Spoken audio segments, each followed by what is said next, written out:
Thanks, Mickey. Kurt Zimmerman, alcoholic. Ali, good to see you. Calvin, thank you very much for your message and the rest of the speakers. I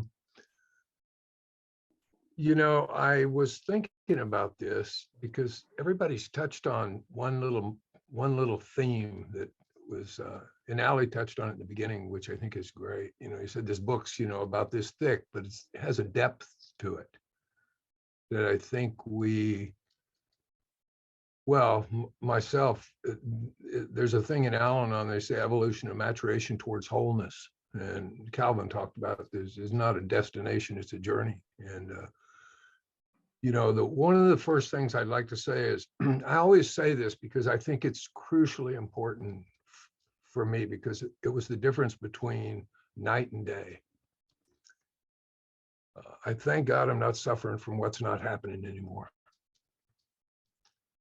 I thank God I'm not suffering from what's not happening anymore.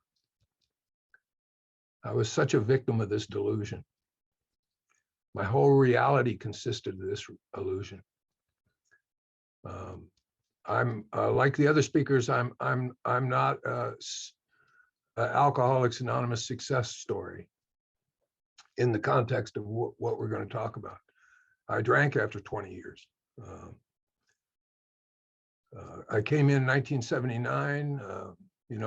I'm also, we'll say, I remember Don Pritz saying this one time to me. He said, "I'm not an ex-convict. I'm a man who's been to prison."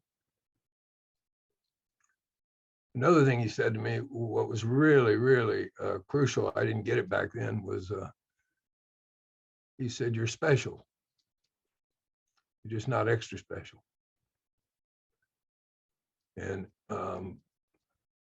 I had no idea how to understand that statement back then. So how I got on this path and into this big book was I was introduced to a guy in 1986. I heard him speak at a podium and his message was completely different than what I'd been hearing in meetings. It was completely different. And it was almost controversial. And, basically what happened was I was too intimidated to ask him to take me through the steps or sponsor me. So I had a friend ask him. And he just happened to have an opening and that's how the path started. I went to his house. I drove to Santa Monica twice a week. And what was fascinating about this was this guy asked me questions that I couldn't come up with. I was asking all the wrong questions because I was asking all the questions from the problem, not the solution. And the problem can never see the problem. Don C., who's helped me tremendously in the last 12 years, well, really 25 years, he said something to me one time. He said, "You don't know what you don't know until you know it." And part of the process of finding out I was alcoholic, that was revelatory, because I thought I was doing something wrong. I kept drinking, and I'd go to meetings, and I couldn't quit drinking. And I thought because I kept drinking, I thought that I was making wrong decisions. I thought that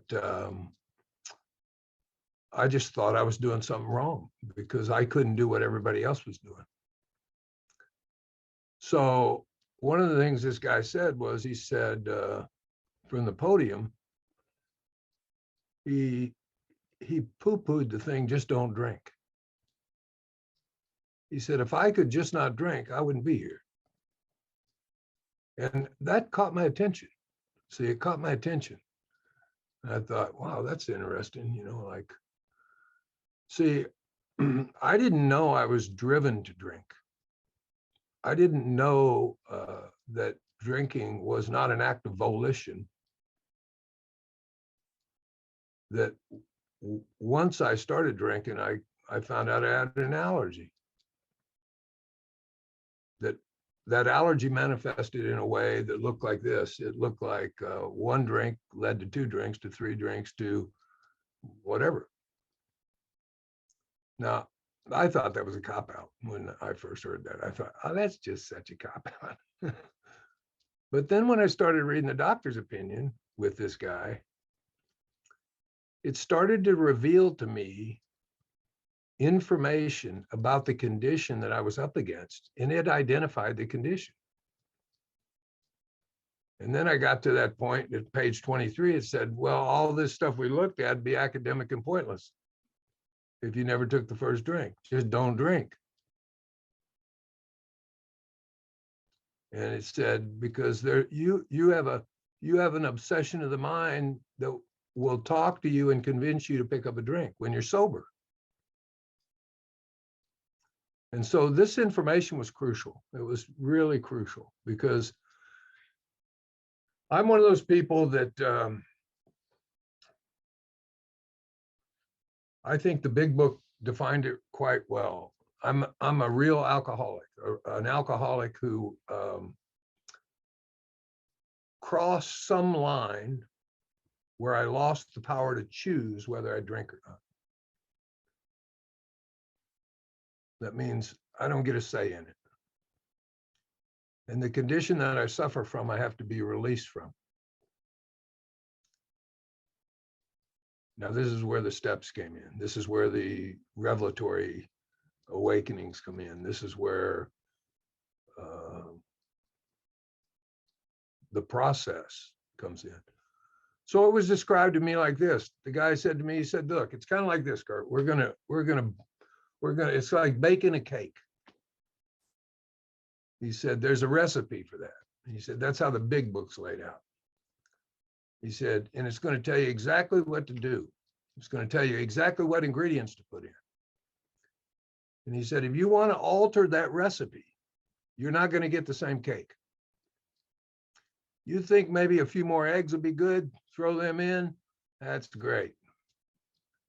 Maybe a little more flour, maybe you like butter, you're not going to get the same cake.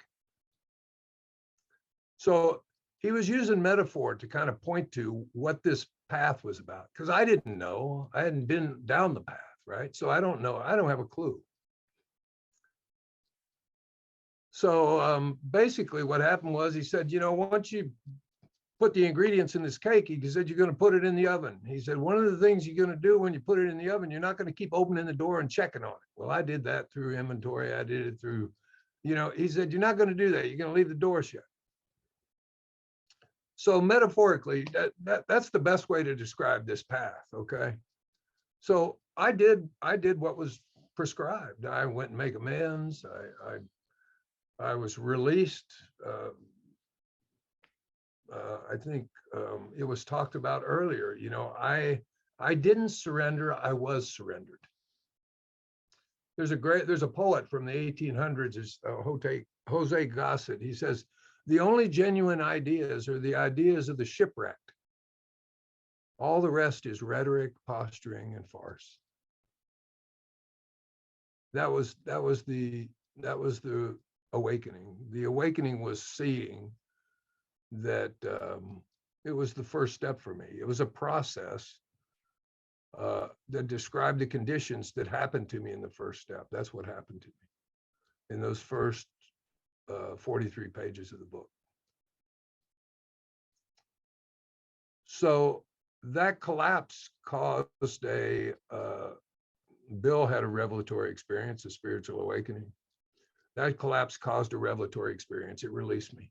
Now, I don't want to spend a lot of time on that. I can just tell you that when that happened, I knew things I didn't know. I came to believe. It was something that happened to me, not by me. And when I say came to believe, I don't mean a belief system. I mean gnosis, or knowing. And I would say that would be faith. And the way I describe faith is a modality of perception that gives reality to this great mystery. I can also describe it in another way, the way our book talks about it. It talks about it, we agnostics. And I think it's overlooked a lot. It says faith's been involved all along. Without knowing it, you've been brought here by a certain kind of faith. What was that? Well, the book says it was a God of reason. So I had faith the whole time. It's just I had faith in my thinking, my perceptual reality through my head. And somebody had mentioned it. There's another part of the book says, well, that's the problem, because it says the main problem centers in the mind. See, I can't fix my mind with my mind. So when Ali said there's a depth to this thing, I really, really think, you know, we read it a lot in A Vision for You. It says we realize we only know a little. God will constantly disclose more to us, right? Doesn't mean I don't know anything. What it means to me is that I realize that the depth of this is way, way, way bigger than I thought it was. And that's been my experience here since 1979. So when I drank at 20 years, I thought, you know, I had a narrative that created a story about what that was about. It was completely false because it was coming from the condition that was driving the narrative. I failed, you blew it, you've ruined everything, da da da da da da da da. Same narrative we come in with if, say, you don't drink after 20 years. Same voice, same voice. And what happened was I got released again 12 years ago. And thank God I had people that could point me in the direction that this thing was really going. And those people were people that were grounded in the big book. They were people that saw that the big book was the menu, not the meal. It doesn't negate the fact that the big book is a sound spiritual process with 12 steps. It's sound. I mean, look at you know, Ali talked about it, 80 plus years. Look at the people it's affected in multiple fellowships. So I really, you know, I'm a student of this thing. I love to get into the depth of it. Now I read it more descriptively than I do instructively. And what I mean by that is when I read, when you sincerely take a position, it looks like this, and then it gives you the promises.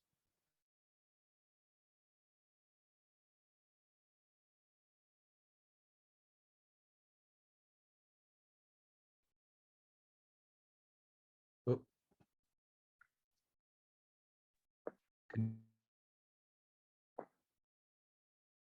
Kurt, would you turn off your video, brother? You just froze for a second, yeah? I'm gonna stop your video to give you a.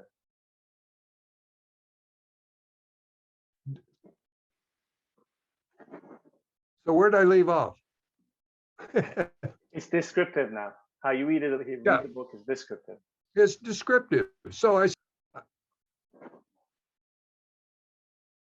I mean that by when it says we sincerely took a position, it looks like what?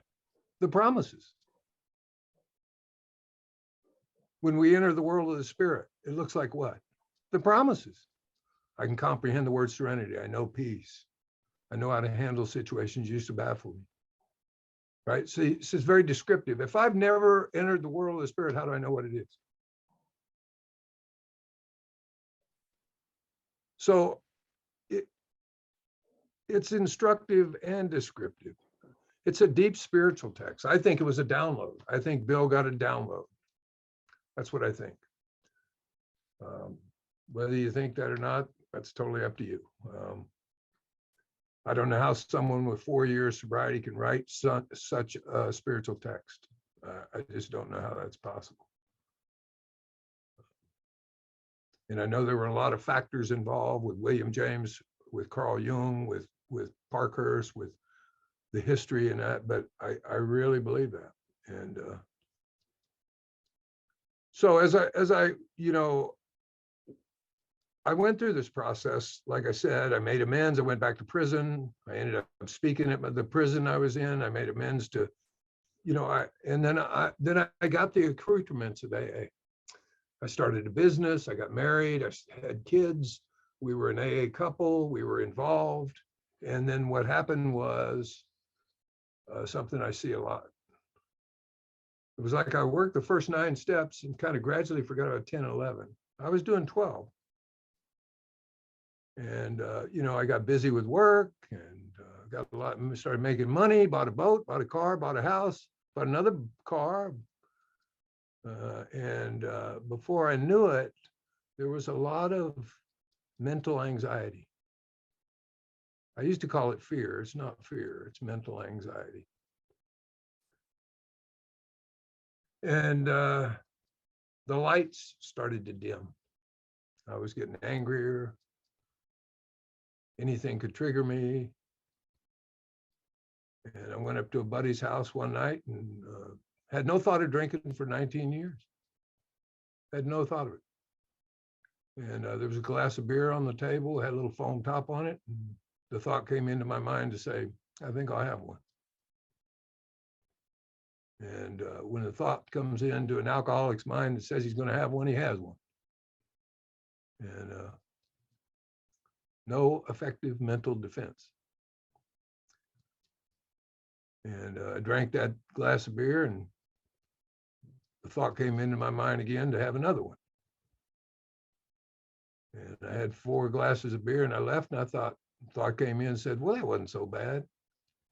Within a month, I was drinking a quart of vodka a day, and I'd completely wrecked my life. And so, it says irritable, restless, and discontent. That's a sober state. It's a sober state. Here's what it did. This is exactly, I'll tell you what it did. See, if this was let's say, chilled Grey Goose on ice, it would look like this.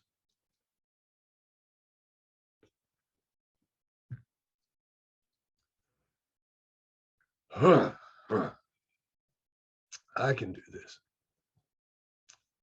That's what it does. It relieves that irritable, restless discontentness that I'm experiencing internally.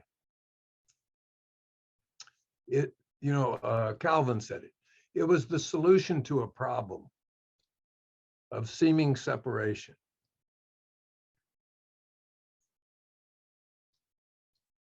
So this whole thing took off like wildfire, just like the book said, just like the guy quit 25 years, he was dead within 4 years. Well, I'd have never made it 4 years. 5150 twice, sent to treatment centers. I could not get released. So why am I sitting here? This is what does this thing give us? The best I've ever heard it described. What does this give us, this program? It gives us what we already have. And it removes what was never there.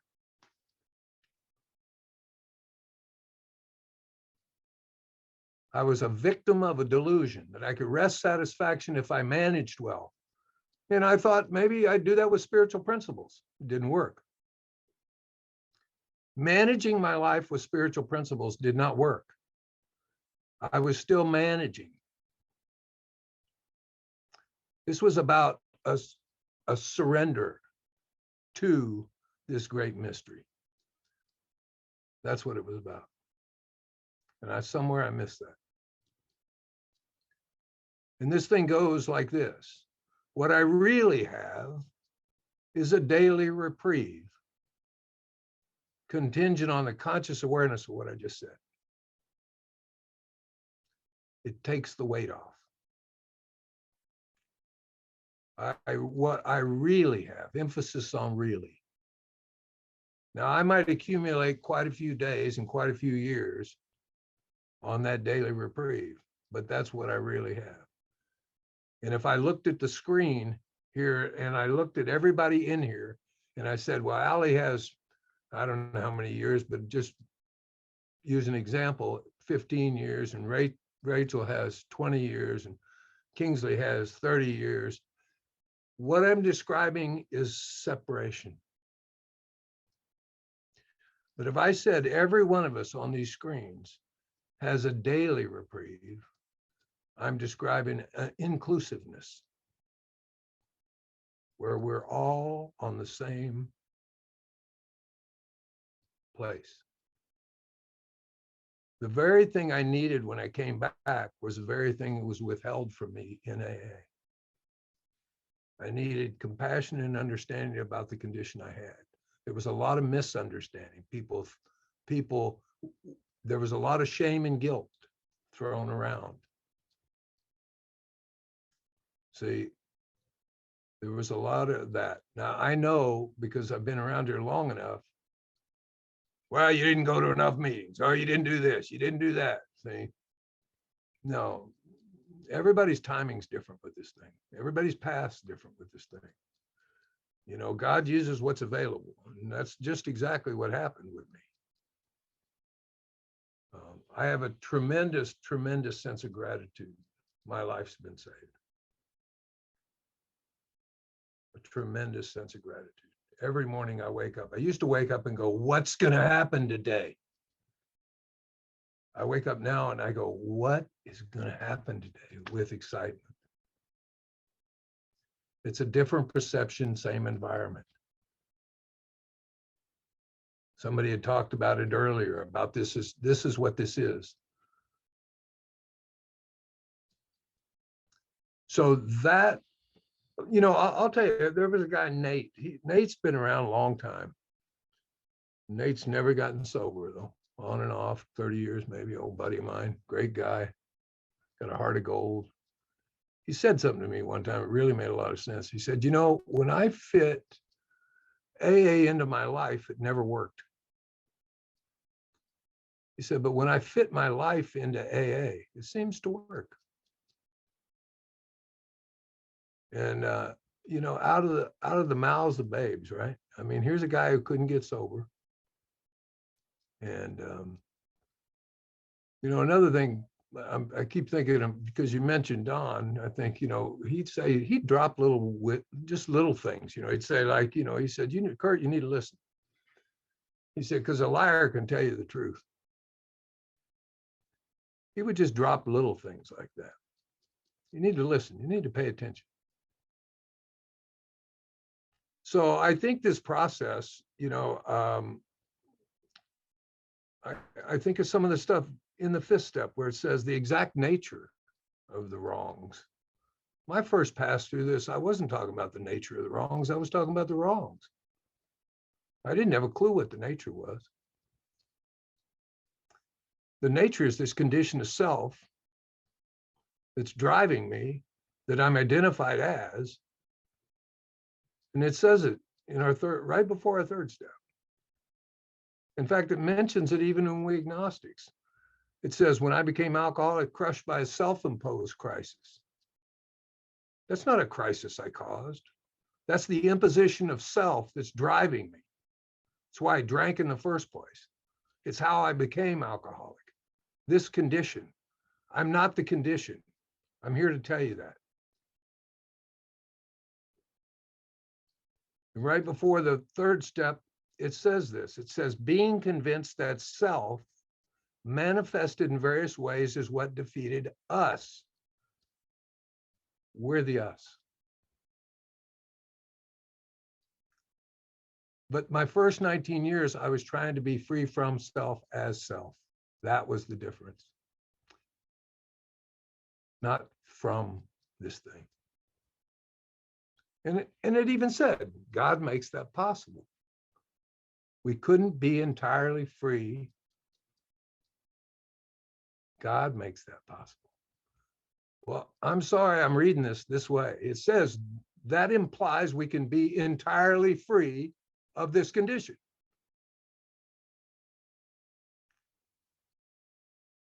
It mentions God as you understand him.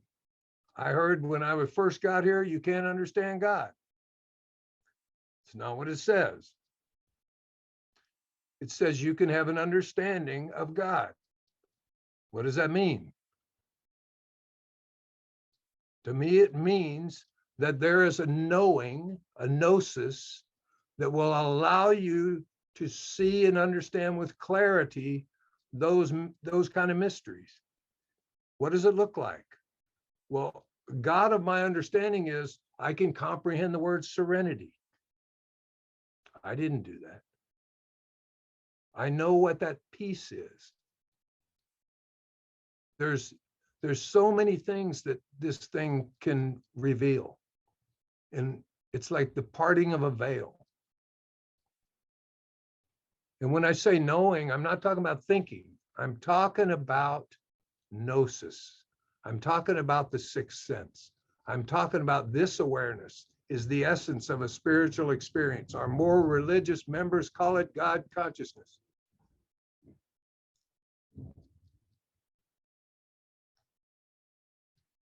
This is what I'm trying to speak about, which is very difficult to speak about because it's experiential.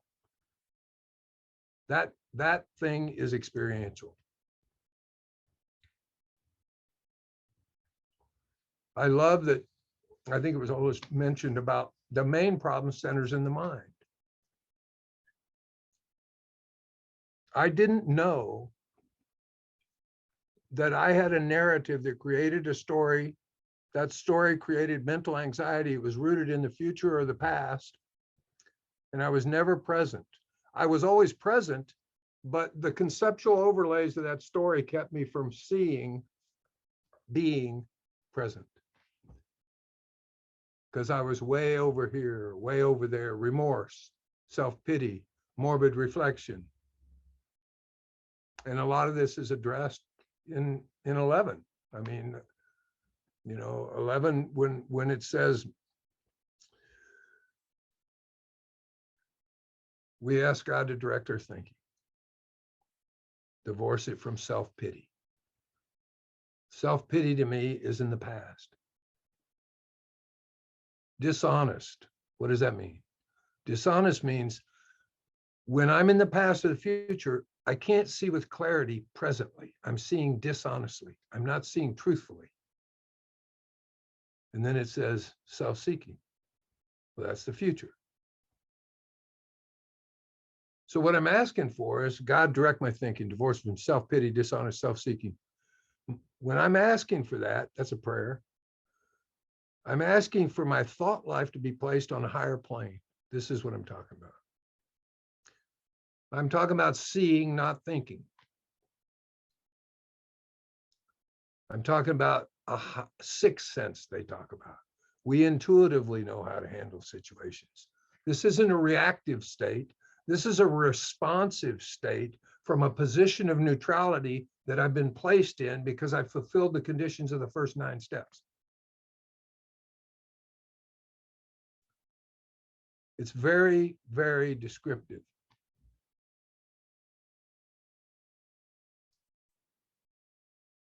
So what do we do with this? What do I do with this? It was mentioned, I think all the speakers mentioned it. This is a way of integrating spiritual principles in our life so we can move through the world with effectiveness and understanding and compassion, love, tolerance. We just happen to have the gift of alcoholism. And that gift is crucial to those who are still suffering. Because like Calvin said, I love the story. I love the story about to show you where the rocks are. It's so, I mean, it just fits the picture, right? Got it. Thanks, you guys. It's like, it's almost, I think of the Wizard of Oz, I think of the Wizard of Oz, she had the slippers on the whole time. I'm like, it was like, oh my God, like everything I was looking for, I was looking with. I didn't even know it. This is that's what's revealed for me. That was what was revealed for me. And if I had to drink for after 20 years to find that, so be it. You know, I'll share this little experience. You know, Don C was really crucial in helping me. And, you know, my former wife had left me. The alcoholism in the family, just, she couldn't do it anymore. She's still sober. She's 36 years sober, just celebrated 36 years. And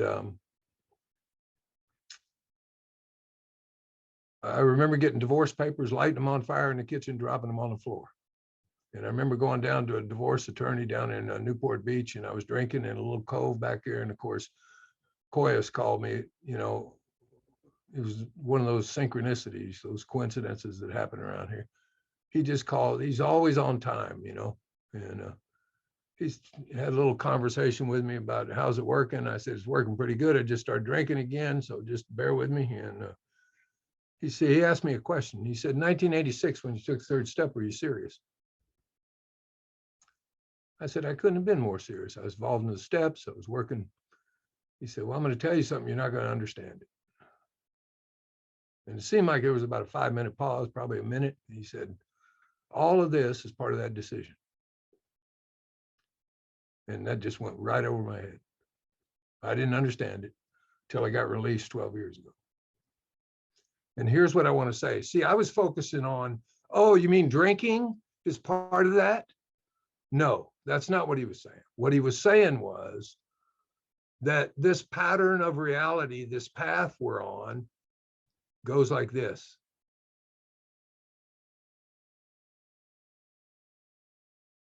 And I pulled one point out, the drinking, and focused on it. This was part of the decision. You get off track, you get on track. You get off track, you get on track. What that drinking did was it took me to a deeper surrender. It revealed to me what it wasn't for 19 years. And it allowed me to access something that I hadn't accessed before. And I'm eternally grateful for that. And I'm really, really honored that Ali asked me to be a part of this. Because I do believe that, you know, somebody mentioned it, this AA, Alcoholics Anonymous, that was our book long before the fellowship. And I think sometimes I did it, you know, I thought the answers were in meetings, and they were, but there was a depth working one-on-one with somebody that I couldn't have reached in meetings. And I'm really grateful for those people. So thanks for letting me share, Ali.